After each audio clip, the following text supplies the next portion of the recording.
Good evening, everyone. I'm going to take this moment to share some of my own thank yous as well.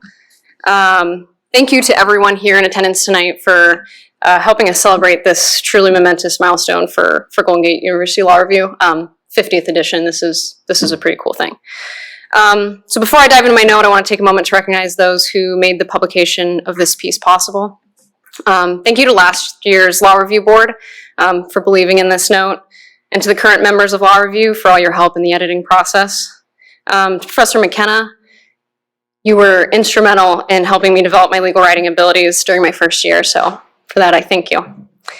To Heather Veronini, sitting right next to her, thank you for your help in transforming my absolute shabby, disorganized mess of a draft into this piece that was worthy of publication. Your comments and edits were truly invaluable.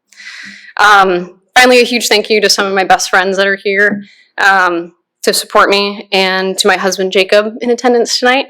Thank you for not only supporting me in law review and in law school, but in everything I pursue. Thank you. All right. The title of my note is Williams v. Gaye, further blurring the lines between inspiration and infringement. This explores the Ninth Circuit's 2018 opinion given in Williams v. Gaye regarding music copyright infringement.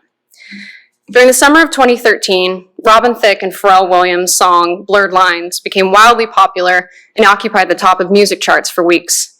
The song was dubbed as Billboard's Song of the Summer for 2013 and was the best-selling single in the same year. If you're sitting here thinking you don't know which song I'm talking about, just go back and listen to it after this, because you remember. It was pretty catchy and pretty controversial. But despite its success, there was a lot of controversy around the song over its misogynistic lyrics, racy music video that was, for a time, removed from YouTube. This controversy was only exacerbated by that infamous performance of the song at the 2013 VMAs with Robin Thicke and Miley Cyrus. Again, look it up later, you'll remember. While Robin Thicke and Pharrell Williams basked in the publicity that Blurred Lines was receiving, whether that was for better or worse, a separate controversy was brewing.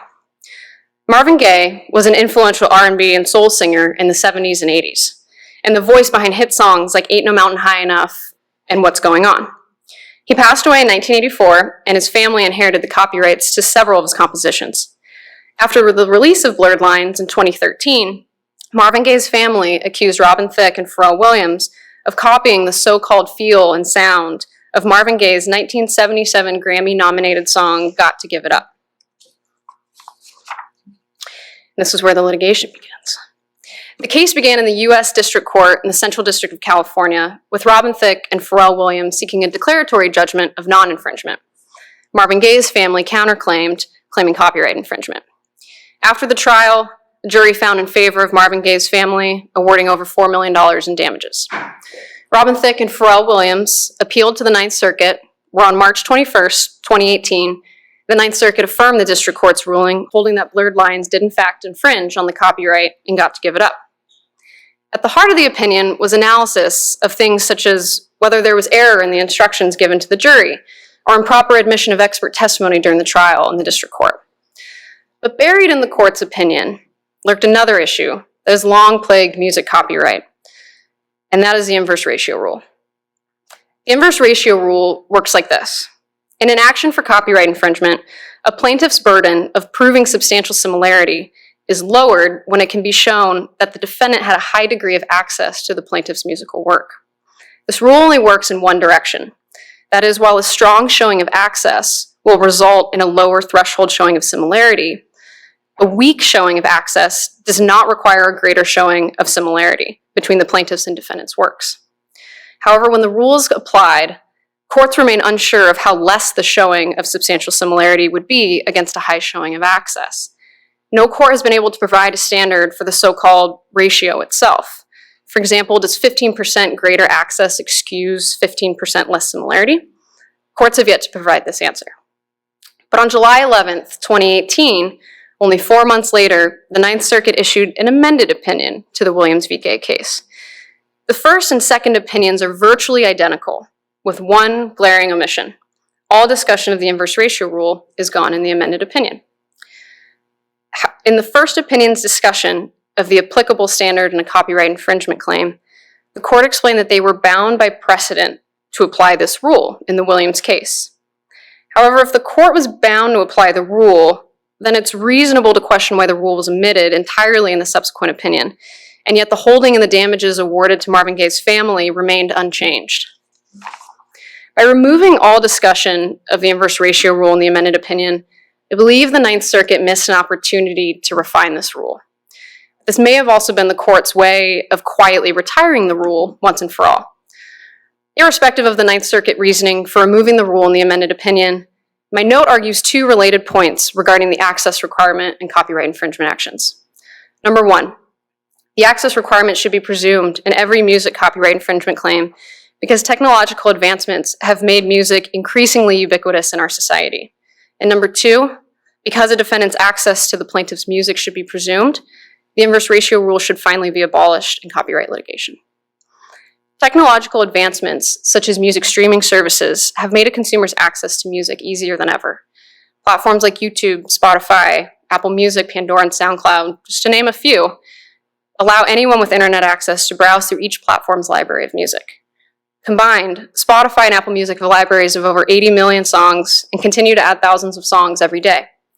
The amount of paying subscribers for Spotify and Apple Music are 108 million and 60 million respectively, and those numbers keep rising. These numbers don't include the amount of people who choose not to pay for an account with either service and listen for free. Further, this does not include the 243 million Americans that the radio reaches every day. These statistics provide the reasoning behind why I argue that access should be presumed in music copyright actions.